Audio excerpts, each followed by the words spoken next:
Bonjour, aujourd'hui nous allons traiter les notions de base de la géométrie dans l'espace ou les éléments fondamentaux de la géométrie plane.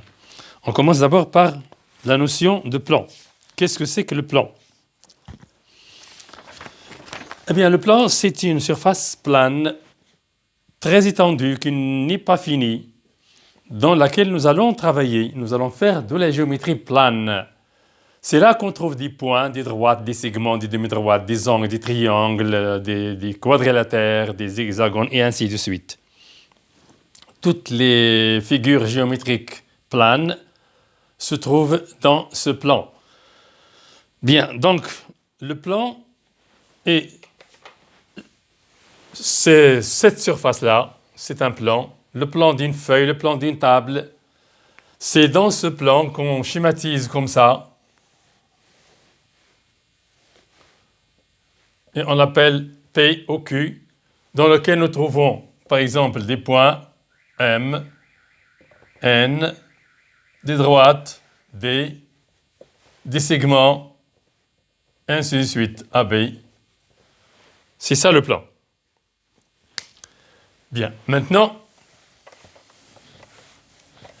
le point, c'est un élément de ce plan. Si nous avons un plan P est un plan, et M est un point de ce plan.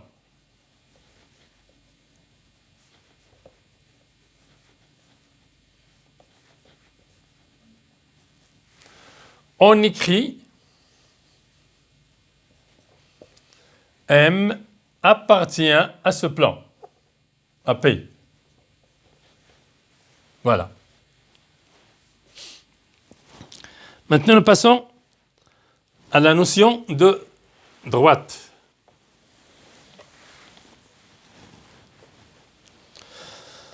Droite, c'est quoi? C'est un ensemble de points aussi. Voilà, droite. C'est dans ce plan que nous allons tracer cette droite. Cette droite, puisqu'il commence par D, on l'appelle droite D.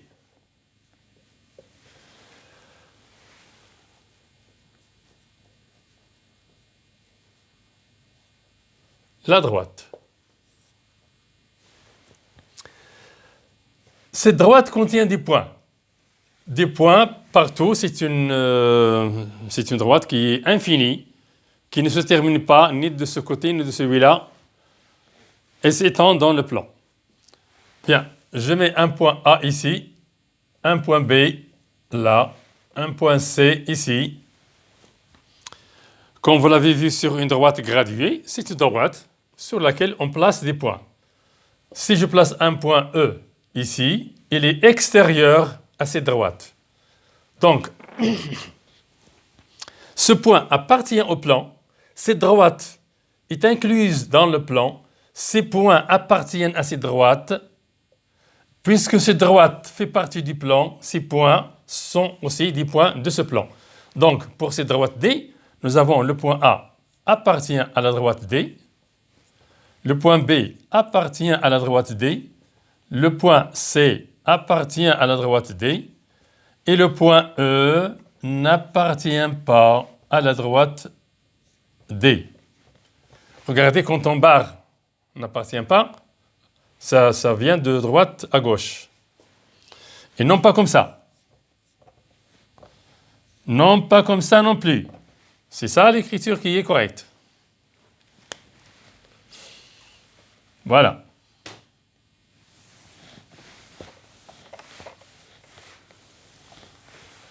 Alors,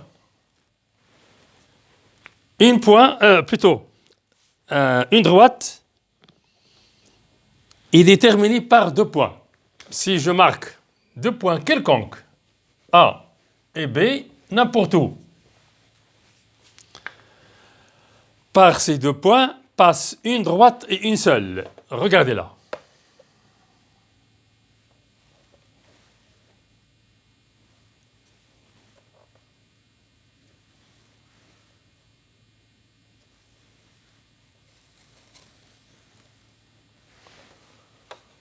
Voilà.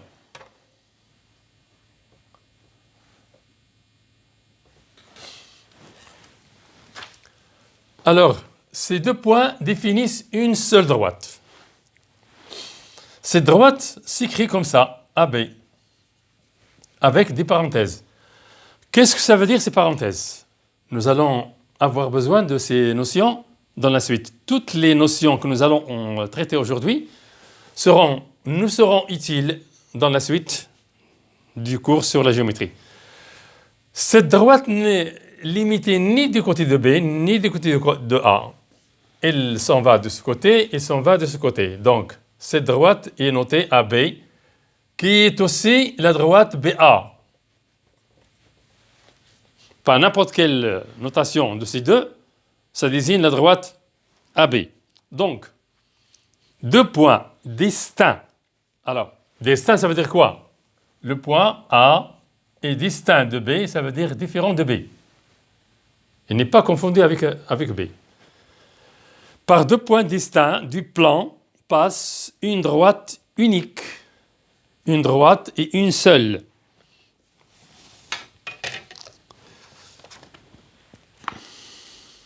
On dit que deux points distincts du plan définissent une droite et une seule. Bien, maintenant, si on a un seul point, dans le plan, est-ce qu'on obtient une seule droite? Par exemple, un point M. Nous allons voir, regardez, par ce point passe cette droite. Passe cette droite aussi. Cette droite aussi. Je peux tracer par ce point une infinité de droites. Alors, une droite là, une droite là, une droite ici, et ainsi de suite. Par un point du plan passe une infinité de droites. Mentionnons-le.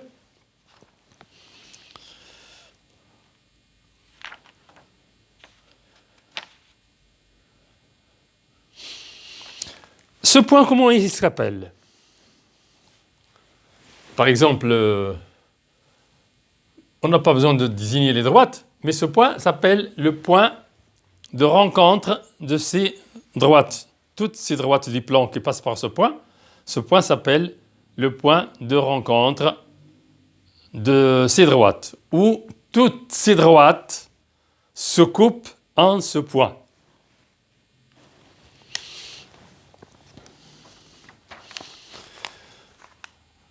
Maintenant, nous allons voir la notion de point aligné.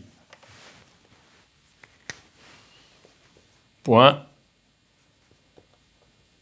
aligné. Qu'est-ce que ça veut dire point aligné? Eh bien, ce que nous avons fait pour le premier schéma, regardez, nous avons une droite D. Comme nous l'avons fait la dernière fois, A, B, C. Ces points appartiennent à cette droite. J'insiste sur une notion. Le point, c'est là. Voilà le point de la droite D. Le A ici, c'est le nom de ce point. Attention, ce A là, ce n'est pas le point. Le point, c'est là. B, c'est là. Et C, c'est aussi là. Donc, C, c'est la désignation de ce point. C'est le nom de ce point. Maintenant, si je prends un point M ici, ce point, le voilà ce point. Ça, c'est son nom. Les points A, B et C, A, B et C, appartiennent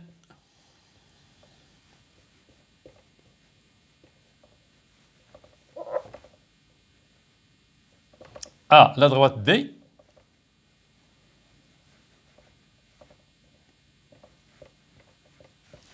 on dit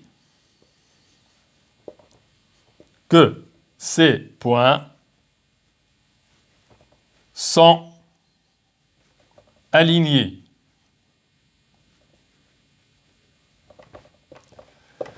Qu'est-ce que ça veut dire aligné? Ça veut dire sur la même ligne, sur la même droite. Les points sont alignés, ça veut dire qu'ils sont sur la même ligne. Cette droite s'appelle une ligne droite. Mais le point M n'appartient pas à cette droite, donc il n'est pas aligné avec les points A, B et C. Les points maintenant A, B et M ne sont pas alignés.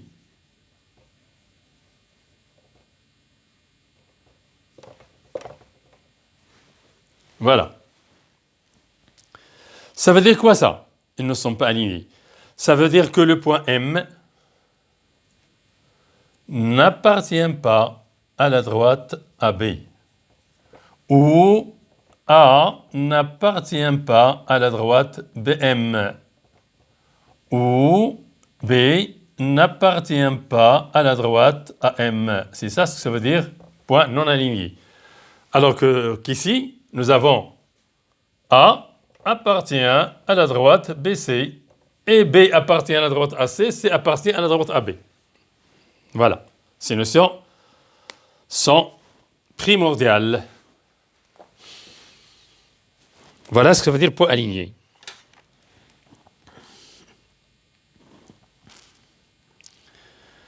Maintenant, nous allons voir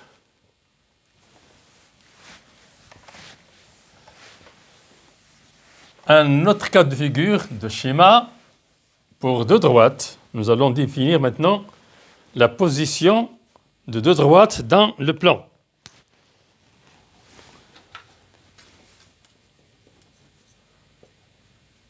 Position de deux droites dans le plan.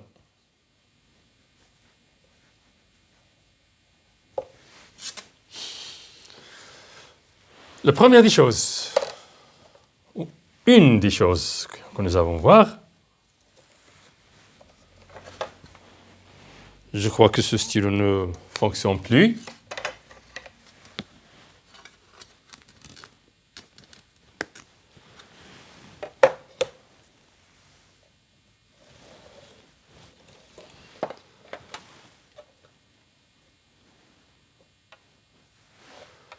Nous considérons droite D et droite D'.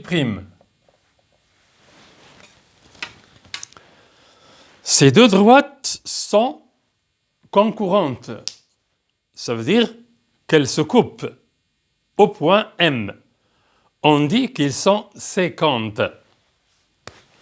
Alors, D, les droites D et D' sont séquentes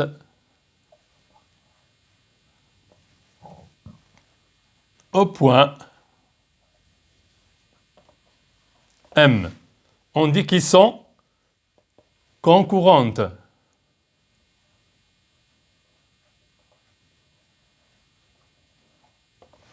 On dit qu'elles se coupent.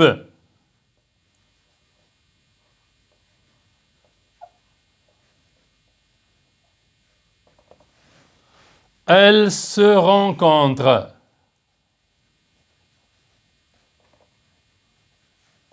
Voilà.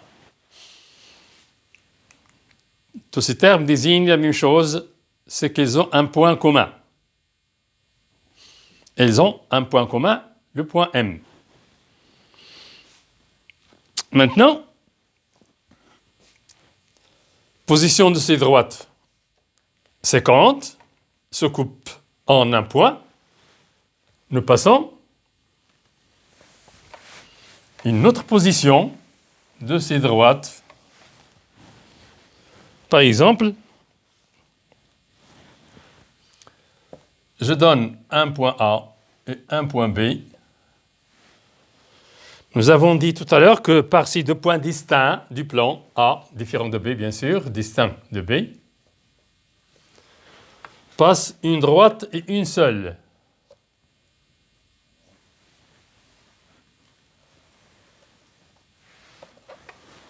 Voilà. Cette droite s'appelle droite AB. Si maintenant j'essaie de passer par ces deux points une deuxième droite, regardez ce que je vais avoir.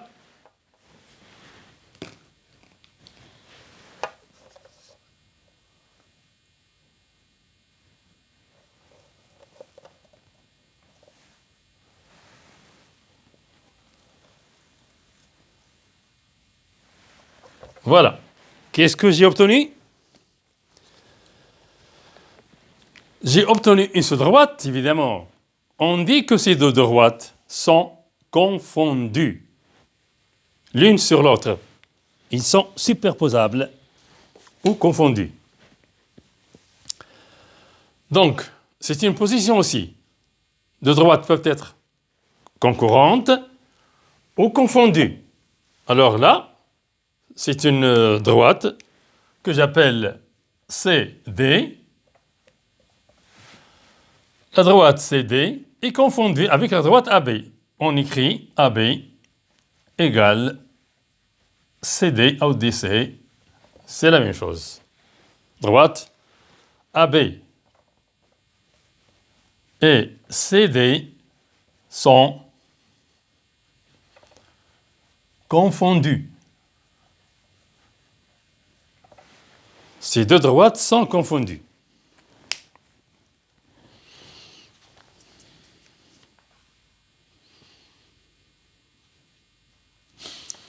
Une autre position de droite,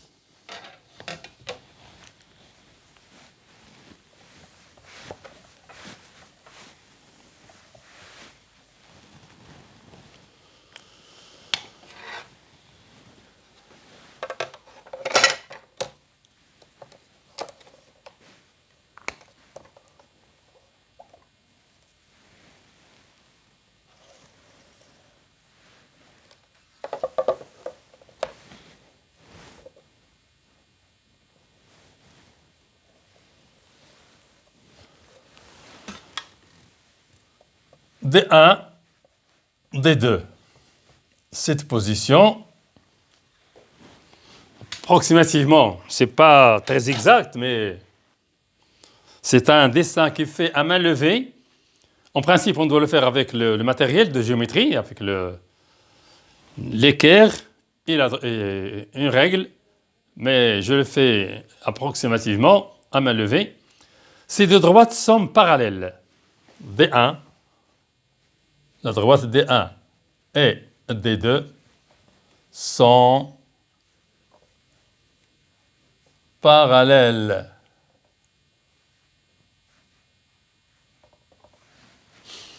Ça veut dire quoi ça? Ça veut dire qu'ils ne se coupent jamais. Ils n'ont aucun point en commun.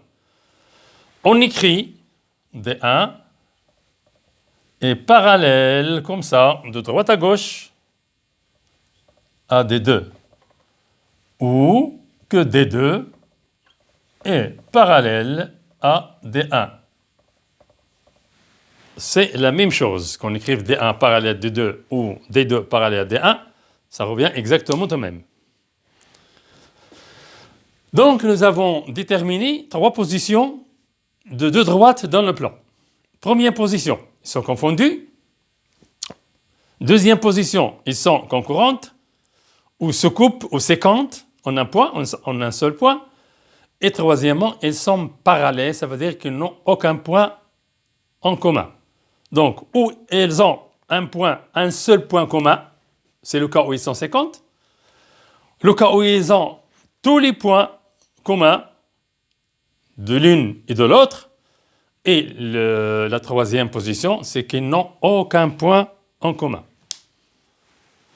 Voilà. Maintenant, nous allons voir une portion de droite. C'est quoi?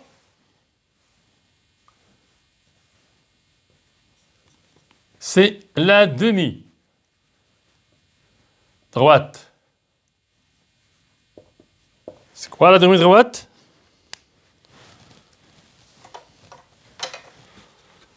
Regardez là.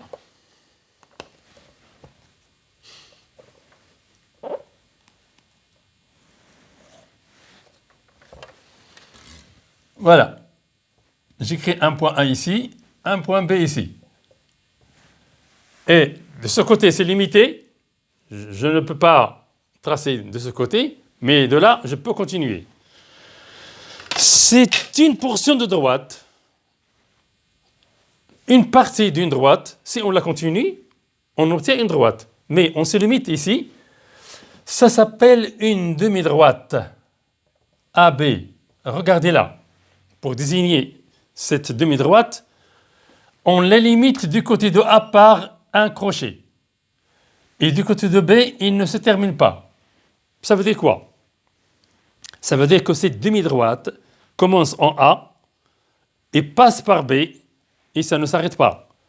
Le point A s'appelle A et l'origine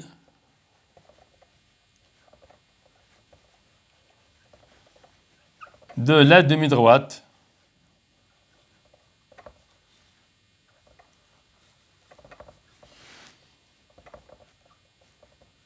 AB. Voilà. La demi-droite AB est une partie de la droite AB.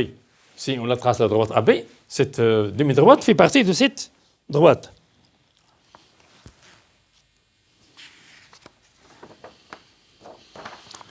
Maintenant, nous allons voir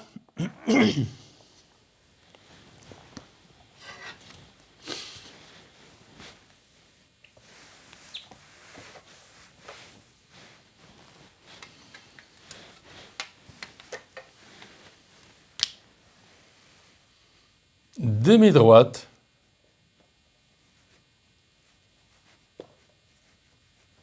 opposée. Qu'est-ce que ça veut dire, demi-droite opposée?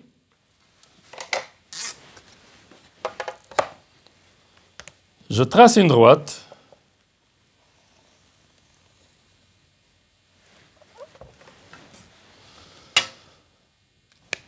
sur laquelle je marque des points, une droite qu'on appelle D par exemple, sur laquelle je marque un point A, un point B, un point C. Alors j'ai une demi-droite d'origine B qui passe par A.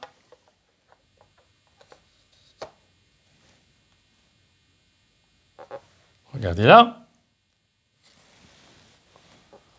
Demi-droite rouge d'origine B et qui passe par A. Je vais l'écrire en rouge. Demi-droite BA d'origine B et qui passe par A. Et la demi-droite noire d'origine B et qui passe par C. Ces deux demi-droites n'ont qu'un seul point commun. Elles sont d'abord sur la même droite, regardez, sur la même droite D, et n'ont qu'un seul point commun, c'est leur origine. B est l'origine de ces deux demi-droites.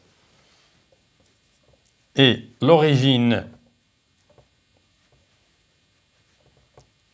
commune de ces deux demi-droites.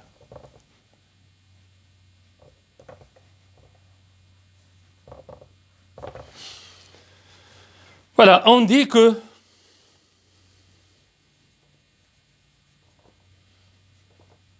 les demi-droites BA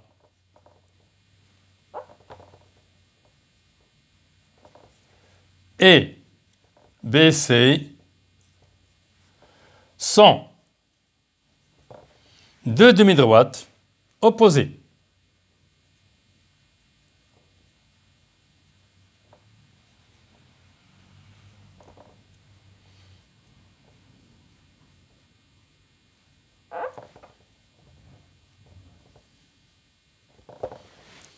Voilà ce que ça veut dire, deux demi-droites opposées.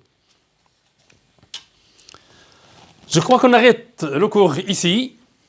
Et nous continuons la prochaine fois pour le reste du cours de la géométrie, le segment, la projection orthogonale et ainsi de suite. À très bientôt.